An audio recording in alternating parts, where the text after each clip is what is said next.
ಪಾಕಿಸ್ತಾನ ಅಥವಾ ಯಾವುದೇ ಒಂದು ದೇಶ ಆದರೂ ಕೂಡ ಅದು ಭೂಪಟದಲ್ಲಿ ಇರಬೇಕು ಅಥವಾ ಅದು ಇತಿಹಾಸ ಸೇರಬೇಕು ಅನ್ನೋದು ಆ ದೇಶದ ಬಿಹೇವಿಯರ್ ಮೇಲೆ ಡಿಪೆಂಡ್ ಆಗಿರುತ್ತೆ. ಅಂದರೆ ಒಂದು ಗಾದೆ ಇದೆ, ಅರಮನೆ ಮುನಿದ್ರೂ ಇರಬಹುದು ಆದರೆ ನೆರೆಮನೆ ಮುನಿದ್ರೆ ಇರೋದಕ್ಕೆ ಆಗೋದಿಲ್ಲ ಅಂತ. ಅಂದರೆ ಒಂದು ರಾಷ್ಟ್ರ ತನ್ನ ಪಕ್ಕದ ರಾಷ್ಟ್ರದ ಜೊತೆ ಯಾವ ರೀತಿ ಸಂಬಂಧವನ್ನು ಬೆಳೆಸಿದೆ, ಉಪಕಾರ ಮಾಡಲಿಲ್ಲ ಅಂದ್ರೂ ಪರವಾಗಿಲ್ಲ, ಅದಕ್ಕೆ ಅಪಾಯ ಮಾಡೋಕ್ಕೆ ಹೋಗಬಾರ್ದು. ಹೀಗಾಗಿ ತನ್ನ ಪಾಡಿಗೆ ತಾನಿದ್ದು ಚೆನ್ನಾಗಿದ್ದರೆ ಅದು ಭೂಪಟದಲ್ಲಿ ಉಳಿಯುತ್ತೆ. ಅಕಸ್ಮಾತ್ ಏನಾದರೂ ದೌರ್ಜನ್ಯವನ್ನು ತೋರಿದ್ರೆ ಅಥವಾ ಕ್ರೌರತ್ವವನ್ನು ಮೆರೆದ್ರೆ ಅದು ಇತಿಹಾಸ ಸೇರುತ್ತೆ. ಈ ರೀತಿ ಭಾರತದ ಭೂಸೇನಾ ಮುಖ್ಯಸ್ಥ ಜನರಲ್ ಉಪೇಂದ್ರ ದ್ವಿವೇದಿ ಅವರು ಪಾಕಿಸ್ತಾನಕ್ಕೆ ಒಂದು ಎಚ್ಚರಿಕೆಯನ್ನು ನೀಡಿದ್ದಾರೆ. ಏನದು ಎಚ್ಚರಿಕೆ ಅಂತ ನೋಡ್ತಾ ಹೋಗೋದಾದ್ರೆ, ಇದು ಪಾಕಿಸ್ತಾನಕ್ಕೆ ನೀಡಿರುವಂತಹ ಅಂತಿಮ ಎಚ್ಚರಿಕೆ. ಭೂಗೋಳದಲ್ಲಿ ಇರ್ತೀರಾ ಅಥವಾ ಇತಿಹಾಸ ಸೇರ್ತೀರಾ ಅಂತ ಜನರಲ್ ಉಪೇಂದ್ರ ದ್ವಿವೇದಿ ಅವರು ಪ್ರಶ್ನೆಯನ್ನ ಮಾಡಿದ್ದಾರೆ. ಭಯೋತ್ಪಾದನೆಗೆ ಆಶ್ರಯವನ್ನು ನೀಡೋದನ್ನು ನೀವೇನಾದರೂ ಕಂಟಿನ್ಯೂ ಮಾಡಿದ್ರೆ ಪಾಕಿಸ್ತಾನಕ್ಕೆ ಉಳಿಗಾಲ ಇಲ್ಲ. ದೆಹಲಿಯ ಮಾಣಿಕ್ ಶಾ ಸೆಂಟರ್ನಲ್ಲಿ ಸೇನಾ ಸಂವಾದ ನಡೆಯುತ್ತೆ. ಅದರಲ್ಲಿ ಈ ರೀತಿ ಖಡಕ್ ಸಂದೇಶವನ್ನು ನೀಡಿದ್ದಾರೆ. ಉಗ್ರರ ವಿರುದ್ಧ ಭಾರತದ ಝೀರೋ ಟಾಲರೆನ್ಸ್, ಶೂನ್ಯ ಸಹಿಷ್ಣುತೆ ನೀತಿಯನ್ನು ಮತ್ತೆ ಮತ್ತೆ ಉಚ್ಚಾರವನ್ನು ಮಾಡಿದೆ ಸೇನೆ. ಹಾಗೆ ಪಾಕಿಸ್ತಾನದ ಅಸ್ತಿತ್ವದ ಬಗ್ಗೆ ಭಾರತದಿಂದ ಈವರೆಗೆ ರವಾನೆಯಾದ ಅತ್ಯಂತ ಕಠಿಣ ಎಚ್ಚರಿಕೆ ಇದು. ಇಲ್ಲಿವರೆಗೂ ಟಾಲರೇಟ್ ಮಾಡಿದ್ದೀವಿ, ಇನ್ನು ಮುಂದೆ ಝೀರೋ ಟಾಲರೆನ್ಸ್ ಅಂತ ಹೇಳಿದ್ದಾರೆ. ಹಾಗೆ ಈ ಒಂದು ಸಂದರ್ಭದಲ್ಲಿ ಸೇನಾ ಸಂವಾದದ ಸಂದರ್ಭದಲ್ಲಿ ಒಂದಷ್ಟು ಬೇರೆ ಬೇರೆ ವಿಚಾರಗಳನ್ನು ಕೂಡ ಮೆಲುಕು ಹಾಕಿದ್ದಾರೆ ಉಪೇಂದ್ರ ದ್ವಿವೇದಿ ಅವರು. ಸೊ ಏನೆಲ್ಲ ವಿಚಾರಗಳನ್ನು ಮೆಲುಕು ಹಾಕಿದ್ದಾರೆ ಅಂತ ನೋಡ್ತಾ ಹೋಗೋದಾದರೆ, ಆಪರೇಷನ್ ಸಿಂಧೂರ್ ಹಾಗೂ ಆಪರೇಷನ್ ಮಹಾದೇವ್ ಅನ್ನೋದು ನಮ್ಮ ಭಾರತದ ಒಂದು ಅದ್ಭುತ ಕಾರ್ಯಾಚರಣೆ ಪಾಕಿಸ್ತಾನದ ವಿರುದ್ಧ. ಸೊ ಈ ಒಂದು ಆಪರೇಷನ್ ಸಿಂಧೂರ್ ಆಗಿ 1 ವರ್ಷ ಕಂಪ್ಲೀಟ್ ಆಗಿದೆ. ಅದನ್ನು ಕೂಡ ಮತ್ತೆ ಮೆಲುಕು ಹಾಕಿದ್ರು ಜನರಲ್ ಉಪೇಂದ್ರ ದ್ವಿವೇದಿ ಅವರು. ಕಳೆದ ವರ್ಷ ನಡೆದ ಆಪರೇಷನ್ ಸಿಂಧೂರ್ ಕಾರ್ಯಾಚರಣೆಯ ಮೊದಲ ವರ್ಷಾಚರಣೆ ಇದು. ಹೀಗಾಗಿ ಪಹಲ್ಗಾಮ್ ದಾಳಿಗೆ ಪ್ರತಿಯಾಗಿ ಪಾಕ್ ಆಕ್ರಮಿತ ಕಾಶ್ಮೀರದಲ್ಲಿ ಅಂದರೆ POKನಲ್ಲಿ ಉಗ್ರರ ನೆಲದ ಮೇಲೆ ದಾಳಿಯನ್ನು ನಡೆಸಿದ್ವಿ. ಸತತ 88 ಗಂಟೆಗಳ ಕಾಲ ಭೀಕರ ಸೇನಾ ಸಂಘರ್ಷ ನಡೆದಿತ್ತು.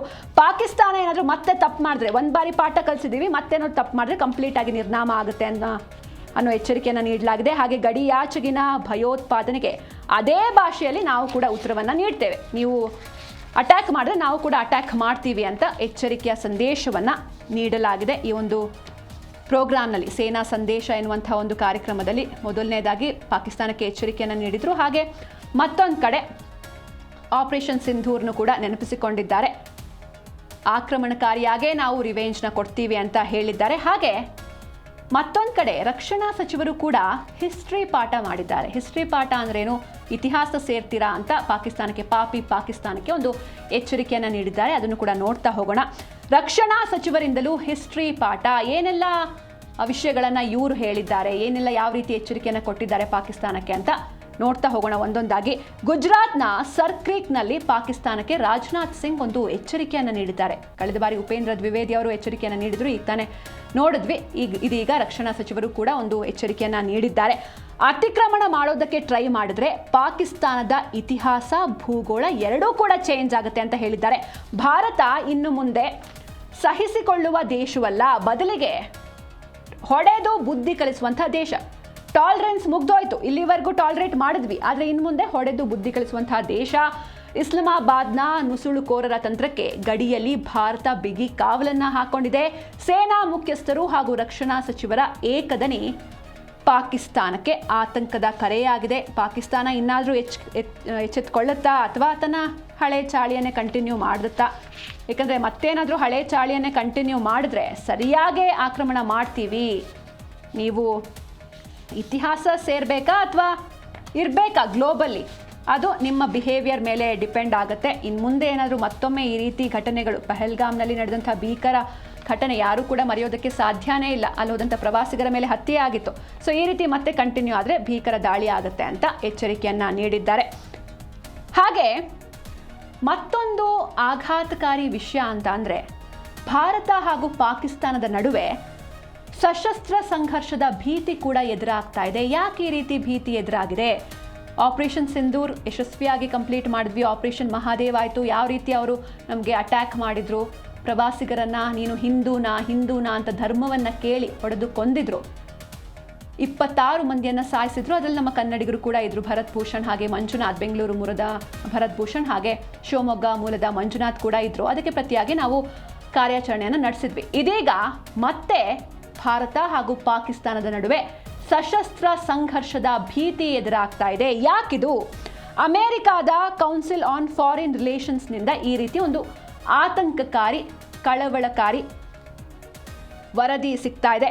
2026ರಲ್ಲಿ ಉಭಯ ದೇಶಗಳ ನಡುವೆ ಮಿಲಿಟರಿ ಘರ್ಷಣೆ ನಡೆಯುವಂತಹ ಮಧ್ಯಮ ಸಾಧ್ಯತೆ, ಅಂದರೆ ಇದು 100% ಅಂತ ಹೇಳೋದಕ್ಕಾಗೋದಿಲ್ಲ. ಹೀಗಾಗಿ 100% ಅಲ್ಲ, ಮಧ್ಯಮ ಸಾಧ್ಯತೆ. ಕಾಶ್ಮೀರದಲ್ಲಿ ಹೆಚ್ಚುತ್ತಾ ಇರುವ ಉಗ್ರಗಾಮಿ ಚಟುವಟಿಕೆಗಳೇ ಈ ಸಂಘರ್ಷಕ್ಕೆ ಪ್ರೇರಣೆ. ಅಲ್ಲಿ ಇಲ್ಲೂ ಕೂಡ ನಿಂತಿಲ್ಲ. ಹಾಗೆ ಮತ್ತೊಂದು ಕಡೆ ಈಗ ನೋಡಿದ್ರೆ ಹೊಟ್ಟೆಗೆ ಹಿಟ್ಟಿಲ್ಲ ಅಂದ್ರೂ ಜುಟ್ಟಿಗೆ ಮಲ್ಗೆ ಹೋಗು ಅನ್ನೋ ಪರಿಸ್ಥಿತಿ ಆಗಿದೆ ಪಾಕಿಸ್ತಾನದ ಸ್ಥಿತಿ. ಒಳಗೆ ಆರ್ಥಿಕ ಬಿಕ್ಕಟ್ಟು, ಹೊರಗೆ ಯುದ್ಧ. ಪಾಕಿಸ್ತಾನದಲ್ಲಿ ಬೆಲೆ ಏರಿಕೆ ಆಗಿದೆ. ಯುದ್ಧದ ಎಫೆಕ್ಟ್ನಿಂದ ಲೀಟರ್ ಪೆಟ್ರೋಲ್ಗೆ 458 ರೂಪಾಯಿ ಏರಿಕೆ ಆಗಿದೆ. 10 ಕೋಟಿಗೂ ಅಧಿಕ ಜನರು ತೀವ್ರ ಬಡತನದಲ್ಲಿ ಸುಳಿಯಲ್ಲಿ ಸಿಗ್ತಾ ಇದ್ದಾರೆ. ಅಫ್ಘಾನಿಸ್ತಾನದ ತಾಲಿಬಾನ್ ಜೊತೆಗೂ ಪಾಕಿಸ್ತಾನದ ಸಶಸ್ತ್ರ ಸಂಘರ್ಷ ನಡೀತಾ ಇದೆ. ಚೀನಾದ ಮುಂದೆ ಪಾಕ್ ಮಂಡಿಯೂರಿದೆ. ಸಾಲಕ್ಕಾಗಿ ಪಾಂಡಾ ಬಾಂಡ್ನ ರಿಲೀಸ್ ಮಾಡಲಾಗಿದೆ. ಆಂತರಿಕ ಪ್ರತಿಭಟನೆ ನಡೀತಾ ಇದೆ. ಹಾಗೆ ಕಂಪ್ಲೀಟ್ ಆಗಿ ನೆರೆ ರಾಷ್ಟ್ರ ಹಸಿವಿನಿಂದ ಕಂಗೆಟ್ಟು ಹೋಗ್ತಾ ಇದೆ. ಈ ಸಂದರ್ಭದಲ್ಲಿ ಮತ್ತೆ ಇವರು ಅದನ್ನು ಫಸ್ಟು ನಿಭಾಯಿಸೋದು ಬಿಟ್ಟು ಟೆರರಿಸಮ್ಗೆ ಪ್ರೋತ್ಸಾಹವನ್ನು ನೀಡ್ತಾ ಇದೆ ಪಾಕಿಸ್ತಾನ. ಅಕಸ್ಮಾತ್ ಏನಾದ್ರು ಮತ್ತೊಮ್ಮೆ ಅಟ್ಯಾಕ್ ಆದರೆ ಕಂಪ್ಲೀಟ್ ಆಗಿ ಇಡೀ ಜಗತ್ತಿನಿಂದ ಪಾಕಿಸ್ತಾನ ನಿರ್ನಾಮ ಆಗಿ ಹೋಗುತ್ತೆ. ಚೀನಾದ ಮುಂದೆ ಪಾಕಿಸ್ತಾನ ಮಂಡಿಯೂರಿದೆ. ಸಾಲಕ್ಕಾಗಿ ಪಾಂಡಾ ಬಾಂಡ್ನ ರಿಲೀಸ್ ಮಾಡಲಾಗಿದೆ. ಒಳಗೊಳಗೆ ಪ್ರತಿಭಟನೆ ಇದೆ. ಅದೇನು ಬೇರೆ ರಾಷ್ಟ್ರಗಳ ಜೊತೆ ಪ್ರೊಟೆಸ್ಟ್ ಮಾಡೋದು ಬೇಡ ಅಥವಾ ಯುದ್ಧ ಮಾಡೋದು ಬೇಡ. ಪಾಕಿಸ್ತಾನದ ಒಳಗೊಳಗೇನೆ ಆಂತರಿಕವಾಗಿ ಪ್ರೊಟೆಸ್ಟ್ ನಡೀತಾ ಇದೆ. ಹಸಿವಿನಿಂದ ನೆರೆ ರಾಷ್ಟ್ರ ಕಂಗೆಟ್ಟು ಹೋಗಿದೆ. ಬೆಲೆ ಏರಿಕೆ ಆಗ್ತಾ ಇದೆ. ಅಲ್ಲಿ ಲೀಟರ್ ಪೆಟ್ರೋಲ್ಗೆ 458 ರೂಪಾಯಿ. ಹಾಗೆ ಮತ್ತೊಂದು ಕಡೆ ನಾನು ಆಗಲೇ ಹೇಳ್ತಾ ಇದ್ದೆ, ಭಾರತ ಹಾಗೂ ಪಾಕಿಸ್ತಾನ ನಡುವೆ ಸಂಘರ್ಷದ ಭೀತಿ ಯಾಕಿದೆ ಅಂದರೆ ಮಧ್ಯಮ ಸಾಧ್ಯತೆ, ಒಂದು 50%. ಯಾಕೆ ಅಂತ ಅಂದರೆ ಕಾಶ್ಮೀರದಲ್ಲಿ ನಾವು ಇಷ್ಟೆಲ್ಲ ಎಚ್ಚರಿಕೆಯನ್ನು ಭಾರತ ನೀಡ್ತಾ ಇದ್ರು ಕೂಡ ಕಾಶ್ಮೀರದಲ್ಲಿ ಉಗ್ರಗಾಮಿ ಚಟುವಟಿಕೆಗಳು ಹೆಚ್ಚಾಗ್ತಾ ಇದೆ. ಈ ರೀತಿ ಹೆಚ್ಚಾಗ್ತಾ ಇರೋದ್ರಿಂದ ಇದು ಸಂಘರ್ಷಕ್ಕೆ ಪ್ರೇರಣೆಯನ್ನ ನೀಡ್ತಾ ಇದೆ. ಉಭಯ ದೇಶಗಳಿಂದ ಕ್ಷಿಪಣಿ ಮತ್ತು ವೈಮಾನಿಕ ರಕ್ಷಣಾ ವ್ಯವಸ್ಥೆಯನ್ನ ಬಲಪಡಿಸುವಂತಹ ಕೆಲಸ ಆಗ್ತಾ ಇದೆ. ಆ ಕಡೆ ಪಾಕಿಸ್ತಾನನೂ ಸ್ಟ್ರೆಂಥನ್ ಮಾಡ್ಕೊತಾ ಇದೆ, ಭಾರತನೂ ಸ್ಟ್ರೆಂಥನ್ ಮಾಡ್ಕೊತಾ ಇದೆ. ಕ್ರೀಡಾ ರಂಗದಲ್ಲೂ ಪಾಕಿಸ್ತಾನ ಭಾರತದಿಂದ ದೂರನೇ ಉಳಿದಿದೆ. ಕ್ರಿಕೆಟ್ ಆಡಲ್ಲ ಅಂತ ಹೇಳಿದ್ರು. ಇದೆಲ್ಲ ಸ್ಟೇಟ್ಮೆಂಟ್ಸ್ಗಳನ್ನ ನಾವು ನೋಡಿದ್ವಿ. ಆದರೆ ಮುಂದೆ ಏನಾಗುತ್ತೆ? ಪಾಕಿಸ್ತಾನ ತನ್ನ ಎಂದಿನ ಚಾಳಿಯನ್ನು ಮುಂದುವರಿಸಿ ಯುದ್ಧಕ್ಕೆ ಬಲಿಯಾಗುತ್ತಾ ಅಥವಾ ಓಕೆ ಇಲ್ಲಿವರೆಗೂ ಆಗಿದ್ದಾಯಿತು ಬಿಡಿ ಮುಂದಾದರೂ ನೆಟ್ಟಗಿರ್ತಾರಾ ಏನು ಎತ್ತ ಎಲ್ಲವನ್ನೂ ಕೂಡ ನಾವು ಕಾದು ನೋಡಬೇಕಿದೆ.